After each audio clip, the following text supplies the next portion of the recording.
He drove China and Russia together. That's not good. If you are just a minor student of history, it's the one thing you didn't want to do, because they're basically natural enemies. Russia has tremendous amounts of land. China has tremendous amounts of people, and China needs Russia land. But because of pure stupidity, they were driven together. That's President Trump last night accusing his predecessor of uniting natural enemies, China and Russia. So how are China and North Korea responding now? Two countries who are also Russia's strategic partners. We bring in now Asian affairs expert Gordon Chang. He is a senior fellow as well at the Gatestone Institute. Gordon, great to have you with us always. I want to get your thoughts now. Here we are less than 24 hours after the summit ended.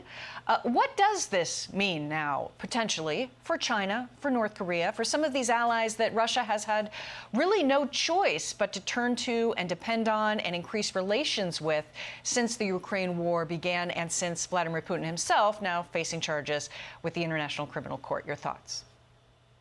Yeah, both China and North Korea like the outcome of what happened in Anchorage. The North Koreans, they love this because they've been selling short-range ballistic missiles and artillery shells, and they've been providing soldiers. And as this war continues, and there was no settlement in Alaska, as this war continues, North Korea gets more money.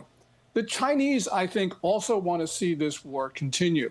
We know this because Foreign Minister Wang Yi on July 2nd was talking to the EU foreign policy chief. And as the Financial Times reported, Wang Yi said that they don't want to see Russia lose, because if Russia did lose in Ukraine, then the United States would concentrate on China and East Asia. An extrapolation of that is if there's peace in Ukraine, the U.S. will also focus on China in Asia. So I think the Chinese want this war to continue. And as it continues, they're just very, very happy. Yeah, that is a very interesting point. And really just days before this summit, it was August 13th that this came out, Pyongyang, Vladimir Putin had a call with Kim Jong-un. And what came out of that was basically a press release about how closely they're bonded and some gratitude expressed for the self-sacrificing spirit displayed by the personnel of the Korean People's Army there in Russian territory, because North Korea has been sending their soldiers there to aid Russia in their fight in Ukraine, as Russia has lost so many of their own soldiers.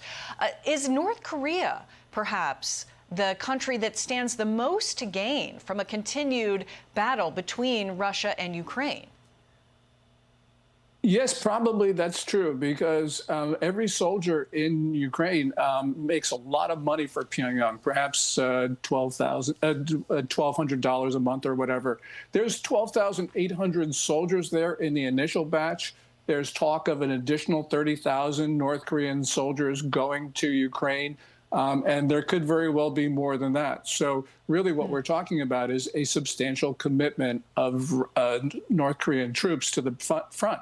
And they've been very effective. As Vladimir Putin did, he thanked Kim Jong-un because the North Koreans were able to expel the Ukrainians from the Kursk region. And that was important for Russia because the Russians wanted to get all of their territory back after that offensive last year. Yeah, and one of the very strong consequences that the president has talked about when it comes to penalizing Russia is hitting their economy, sanctions, et cetera. This could play out with other countries like India and China. Your point about China was a really good one. And President Trump had this to say in this interview that he did with Sean Hannity last night regarding China and what this could mean, at least in immediate terms. Take a listen.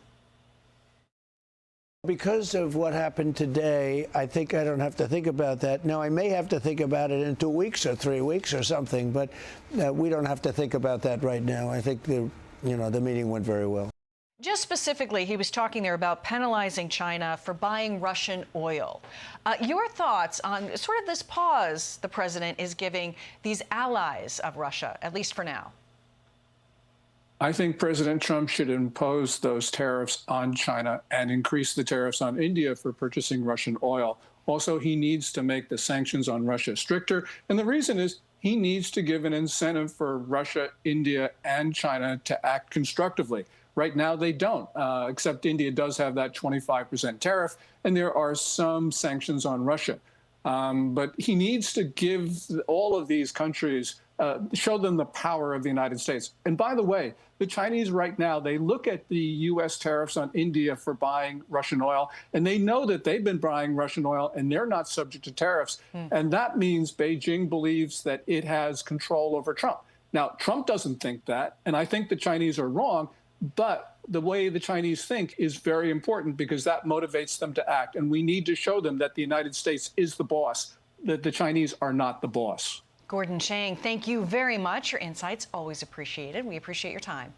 I'm Steve Doocy. I'm Brian Kilmeade. And I'm Ainsley Earhart. And click here to subscribe to the Fox News YouTube page to catch our hottest interviews and most compelling analysis.